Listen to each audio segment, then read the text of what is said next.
सत्संग इस कलयुग में जलते बलते जीवों के लिए संजीवनी है। काम वासना, क्रोध, लोभ, मोह, अहंकार में जो लोग जल रहे हैं, बल रहे हैं, सत्संग में ओम, हरि, अल्लाह, गॉड, खुदा, रब, वाहिगुरु, ईश्वर का वो नाम मिलता है जिसका जाप करने से जन्मों जन्मों के पाप कर्म कट जाया करते हैं।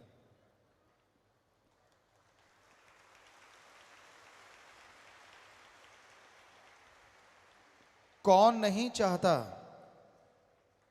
कि वो बेगम हो? कौन नहीं चाहता कि वो निरोग हो? कौन नहीं चाहता कि उसका घर परिवार सुख शांति से, परमानंद से जीवन जिए? हर कोई चाहता है कि ऐसा हो, लेकिन परमानंद के लिए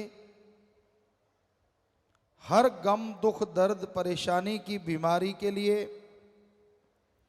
एकमात्र उपाय, एकमात्र इलाज, एकमात्र टॉनिक अगर कोई है तो वो है मालिक का नाम। मालिक का नाम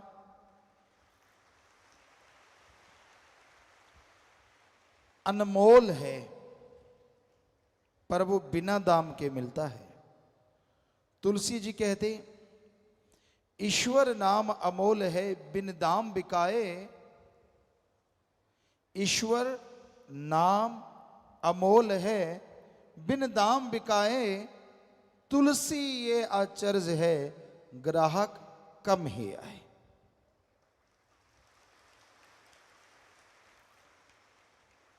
ईश्वर का नाम अनमोल है, पर बिना दाम के वो मिलता है। तुलसी जी कहते, आश्चर्यजनक बात ये होगी कलयुग में कि भगवान का नाम अनमोल होते भी फकीर बिना दाम के देंगे, लेकिन लेने वाले ग्राहक कम नजर आएंगे।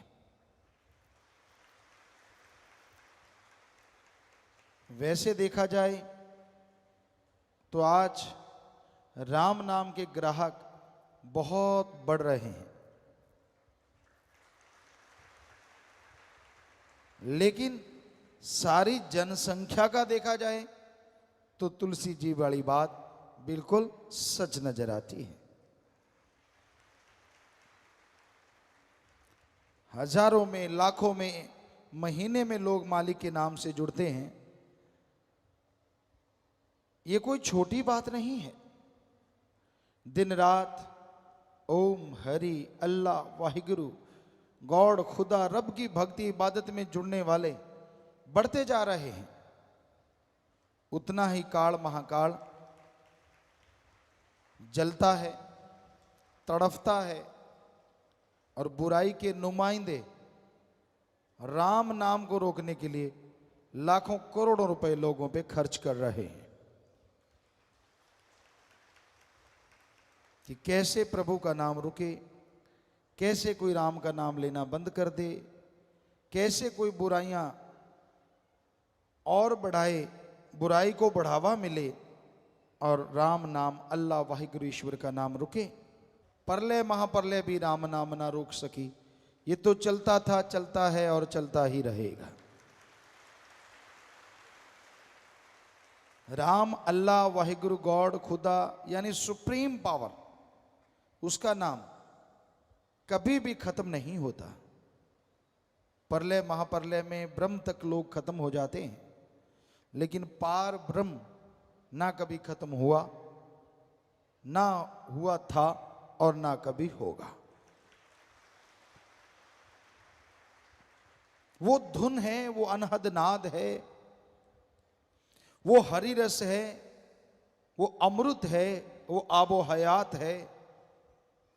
वो है तो सब कुछ है, वो नहीं तो कुछ भी नहीं है। तो उस नाम से आप जुड़ो। जुड़ गए हो तो हमारी हाथ जोड़ के विनती, आप आधा घंटा सुबह आधा घंटा शाम आप जाप करके देखो, 2-4 महीने, हम आपको गारंटी देते हैं ऐसा सुख मिलेगा, ऐसी शांति मिलेगी जिसकी आपने कभी कल्पना भी नहीं की होगी।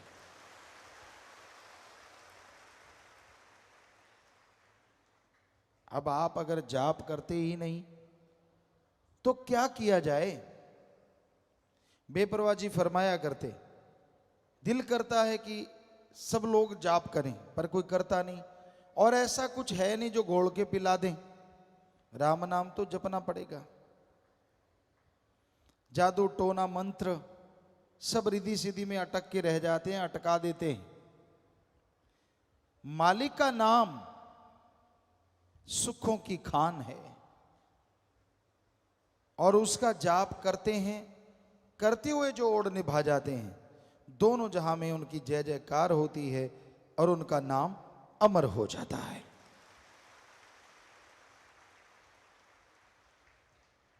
सच्चे दाता रहबर बेपरवाह जी ने फरमाया, बचनों पे अमल करना सीखो। राम नाम का जाप करो, मालिक के नाम की चर्चा करो, और मालिक का नाम वो परमानंद देगा, वो खुशियां देगा जो अनमोल हैं, किसी भी मोल कहीं से भी खरीदी नहीं जा सकती। तो राम का नाम खुशियां लेके आता है, बदले में कुछ देना नहीं पड़ता, ना पैसा देना पड़े, ना घर परिवार त्यागना पड़े। आप घर परिवार में रहते हुए मालिक का नाम ले सकते हैं और उसकी कृपा दृष्टि के काबिल बन सकते हैं।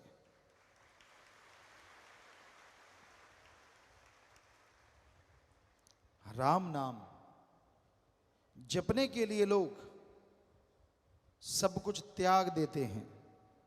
इंसानियत की सेवा के लिए जो त्यागी तपस्वी यानी ब्रह्मचारी सतब्रह्मचारी बन जाते हैं, वो नसीबों वाले होते हैं। उनकी कुलें, उनके परिवार अति भाग्यशाली होते हैं।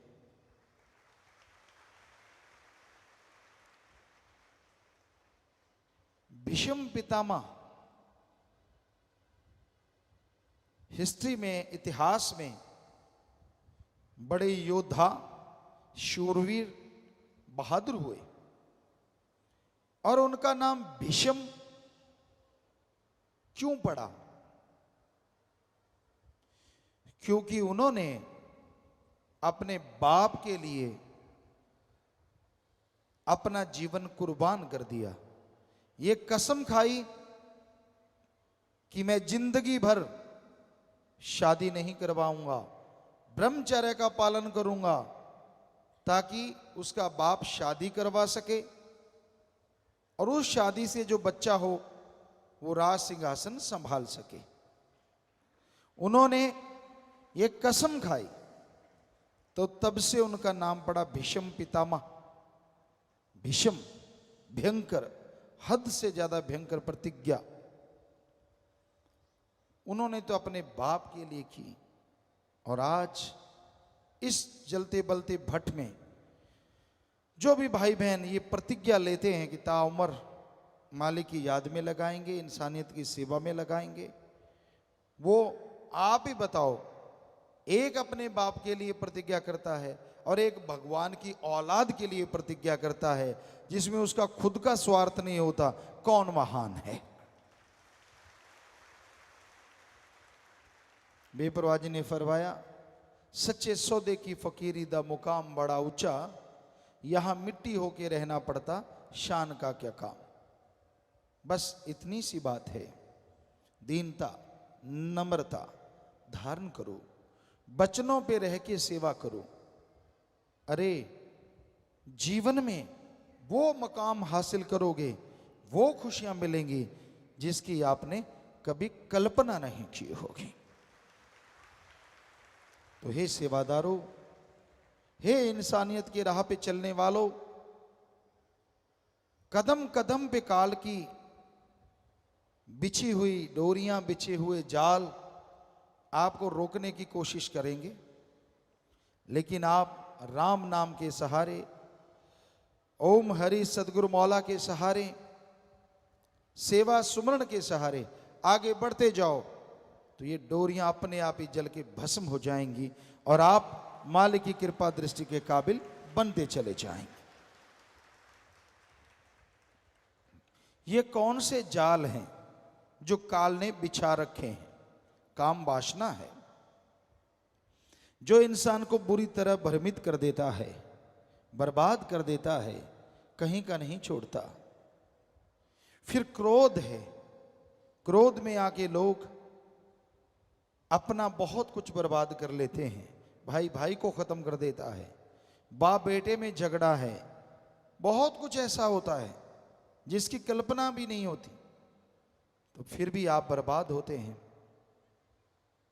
फिर मोह ममता, अपने परिवार, अपने बच्चे, अपनी माँ बहन बेटी, सब कुछ उसके लिए इंसान पागल हो जाता है, कुर्बान कर देता है।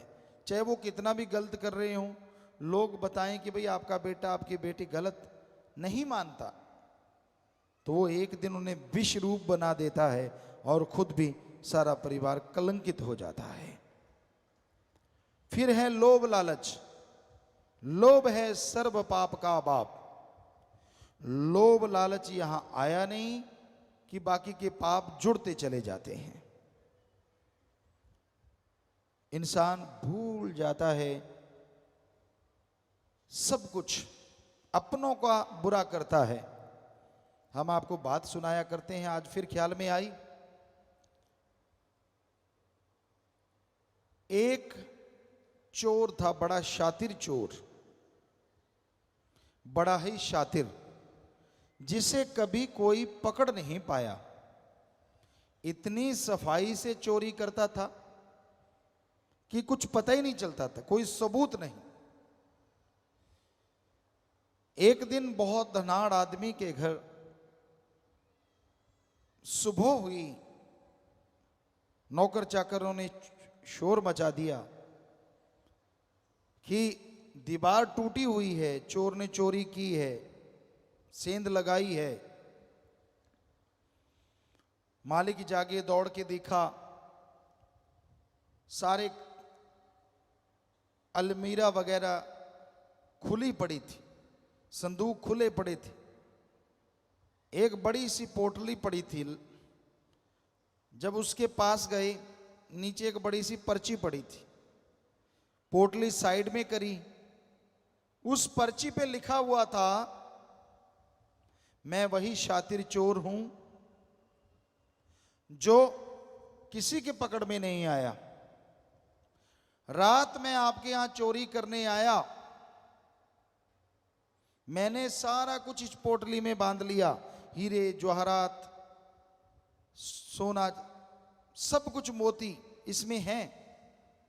मुझे भूख लगी, यहां आपके मर्तबान है, उसमें वाइट कलर का कुछ था।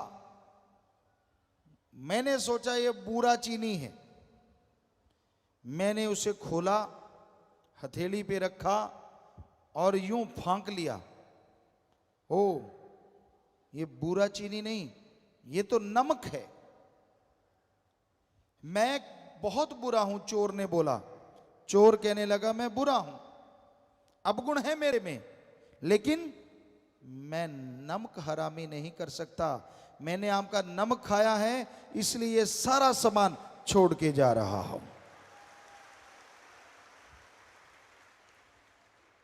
चोरों के भी कायदे, चोरों के भी इंसानियत होती है। आज घोर कलयुग है, लोग एक चुटकी नहीं, ट्रकों के ट्रक, ट्रालियों की ट्राली नमक खा जाते हैं। और माया रानी जब सूंघती है, माया रानी सूंघा दी जाती है, तो पल में अनाप शनाप शुरू हो जाता है। जो राम नाम के गुण गाते हैं वो राम नाम को उल्टा बताना शुरू कर देते हैं। अब खुद ही देखिए इंसान कितना गिर चुका है लोभ लालच में, हद से ज्यादा। तो ये है लोभ लालच, और वो दुखी होते हैं, कुलें तक डूब जाती हैं, जीते जी परेशान रहते हैं, मरणोपरांत नरक में जाते हैं। फिर है अहंकार, किसी को अपने धर्म का, किसी को जात का, किसी को राज पहुंच का, किसी को पैसे का, किसी को औलाद का, किसी को शरीर का। बड़े अहंकार हैं इस जमाने में, इस दुनिया में। और उस अहंकार के घोड़े पे सवार जब इंसान हो जाता है तो अपना ही बुरा करता रहता है, दूसरों का बुरा नहीं होता। अहंकार को मार है, इसलिए अहंकार ना करो। रावण से बढ़ के और कोई मिसाल हो नहीं सकती, उदाहरण हो नहीं सकता। सब कुछ था रावण के पास, चारों वेदों का टीकाकार पंडित, यानी कहीं से भी कोई दोहा बुलवा लो, अगली लाइन बोल देता था, उसकी व्याख्या कर देता था। सफल, अति सफल राजनीतिज्ञ। जब वो मरना सन था, तो श्री राम जी ने लक्ष्मण को बोला था, लक्ष्मण जा इसको राजनीति में गुरु बना ले। ये बहुत सफल राजनीतिज्ञ है, जबरदस्त वेद शास्त्रों का ज्ञाता है। ये इतिहास गवाह है और ये सच है। और वही रावण जब चाहे बरसात करवाए, सूरज चंद्रमा की रोशनी से खाना बनवाए, एटम परमाणु कंधे पे टांग के घूमता जाए। सफल क्लोन ज्ञाता, खुद के 3 या 4 बेटे थे, बाकी सब क्लोन थे। 1 लाख बेटा, 1.25 लाख आगे नाती, यानी सफल क्लोन ज्ञाता। इतना जबरदस्त आदमी, इतना टैलेंटेड आदमी। एक ही बुरा कर्म किया, अहंकार किया कि मुझे मौत भी नहीं हरा सकती, तो 1 लख पूत 1.25 लाख नाती, तेरा वनगर दिया ना बाती। इसलिए अहंकार ना करो। बड़े बड़ों को अहंकार ने चकनाचूर कर दिया, खत्म कर दिया। ईगो, अहंकार मिटा दो। खुद ही मिटाओगे खुदा आएगा, खुद ही मिटाओगे तो खुदा बिगड़े काम बनाएगा। यानी अहंकार त्याग दो, दीनता, नम्रता रखो, दीन बन के रहो, नम्र बन के रहो। हर समाज में आपको कोई अच्छा कहेगा और रूहानियत में आप तरक्की करते चले जाएंगे, कोई बाधा नहीं आएगी। तो भाई ये 5, फिर मन माया, वो तो है ही जबरदस्त। इनके मुखिया हैं, 5 के हेड हैं। मन भरमाता है और माया आदमी को सब्ज बाग दिखाती है। पैसों के लिए लोग पागल हुए फिरते हैं। अरे हमने देखा ऐसा राजस्थान में, गरीब के इलाके में, गरीबी के इलाके में, आपने भी यूपी साइड में गरीबी इलाके में देखा होगा। बहुत पहले की बात है, 5-5, 10-10 रुपए के लिए लोग, भाई बहन अपनी इज्जत बेचते हमने देखे हैं, सिर्फ 5-10 रुपए के लिए। आज का माने तो 100-500 के लिए। तो अब आदमी को अगर ज्यादा पैसा मिलता है और इज्जत भी लुटानी नहीं पड़ती, तो वो कुछ भी कह सकता है, कुछ भी बोल सकता है। ऐसा है ये घोर कलयुग। लोग पैसा उठाए घूमते हैं कि तू भाई ये कर दे, तू वो कर दे, तू फला कर दे। लोग गुमराह हो जाते हैं, उनके हाथों की कठपुतली बन जाते हैं। आज समाज में आम देखने को मिलता है। सब कायदे कानून भूल के उसी में लग जाते हैं। तो भाई इस कलयुग में इन 7 ने भयंकर तूफान खड़े कर रखे हैं। किसने? काम वासना, क्रोध, लोभ, मोह, अहंकार, मन माया ने। सातों के चक्रव्यूह में लोग बुरी तरह से टाइट होते जा रहे हैं। बचेंगे वो और बचे हैं वो जिनके माँ बाप का अच्छा साया है, अपने गुरु पीर फकीर के वचनों पे जिन्होंने अमल कमाया है, कमाएंगे वो बच जाएंगे। ये सातों को वो ही धूल चखाएंगे, वरना ये सात किसी के काबू नहीं आएंगे। तो इसलिए राम नाम से जुड़े रहो, सेवा सिमरण करते रहो। आप फिक्र ना करो आपके पास पैसा कम है, जमीन जायदाद कम है, क्या आप बताओ उस कम में मालिक ने कितने काट दिए आपके गम है, कोई भरोसा नहीं। हो सकता है बहुत जमीन होती, बहुत जायदाद होती और कोई ऐसी बीमारी लगती जो लाखों रुपए होते, वो तो उड़ते ही उड़ते जमीन भी बिक जाती और शरीर भी बर्बाद हो जाता। मालिक को शुक्र करो, उसका शुक्राना करो। बेपरवाजी फरमाते गरीब है तो क्या हुआ, तंदुरुस्ती नियामत है और मालिक तेरा लड़ पकड़ा है, इससे बड़ी दौलत दुनिया में दूसरी नहीं हो सकती। एक बार हम सत्संग करते करते, दिन में 3 सत्संगें होती थी, 7 से 9:30 और 12 से 2:30 बजे और फिर 3:30 से 5:30, ऐसा 3 सत्संग डेली होता था। तो हम सत्संग करते करते करते करते राजस्थान के एक एरिया में गए, पहाड़गंज उस एरिया का नाम था।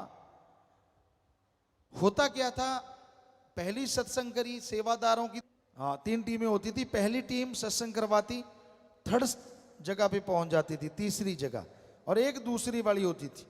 तो दूसरी वाली सत्संग करवाने के बाद टेंट वगैरह लगवाने के लिए तीसरी टीम के साथ जंगलों में चली जाती थी कि यहाँ सत्संग होना है। अगले दिन का आसपास के जंगलात, खाली जगह, वहाँ टेंट लगाते थे और जंगल में हम सब लोग रुका करते थे टेंटों में। तो उस पहाड़गंज एरिया में सत्संग होना था, 3 सत्संगें हुई।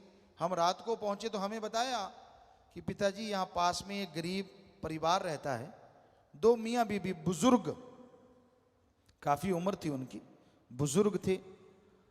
तो कहते उनका मकान एक सही है, एक की आधी छत गिरी हुई है, गरीब हैं, पैसा नहीं है। तो हमने कहा फिर, कहते हमने उनको बोला कि आटा ले लो। वो कहते गुरुजी आएंगे, यहाँ रुकेंगे, हमारा कुएं का पानी पियो, कोई हर्ज नहीं, पर क्या हमें कुछ देना पड़ेगा?